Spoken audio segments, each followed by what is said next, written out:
সংখ্যালঘু নির্যাতন তো হচ্ছে ভারতে, ভারতের এক একটা মসজিদ তারা ভাঙতেছে এখন। এটা এটা এটা একটা লক্ষণ। আস্তে আস্তে ওর মানচিত্র মসজিদের মতোই ভেঙে খান খান হয়ে যাবে ইনশাআল্লাহ। এরা যেমন অখণ্ড ভারত চায়, আমরা অখণ্ড ভারতই চাই। আমরা চাই অখণ্ড ভারত হবে কালিমা লা ইলাহা ইল্লাল্লাহ মুহাম্মাদুর রাসূলুল্লাহ। আপনারা তো মনে করেন যে ভারত আমাদেরকে ঘিরে রাখছে, তাই না? আসলে ভারতকে আমরা ঘিরে রাখছি।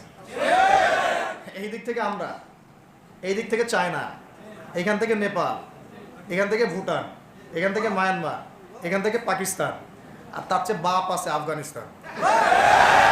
আমরা যদি ইনশাআল্লাহু আজ্জা ওয়া জাল যদি আমরা এটাকে মদিনা রাষ্ট্র বানাতে পারি, এই বাংলাদেশকে যদি আমরা একটা মদিনা রাষ্ট্র বানাতে পারি, ইনশাআল্লাহ কালকে গাজওয়াতুল হিন্দ হবে ইনশাআল্লাহ। ওটার জন্য রেডি আমরা ইনশাআল্লাহ। আমাদের কাজ, এক নাম্বার কাজ হচ্ছে এখন পরিবর্তিত বাংলাদেশে কোনো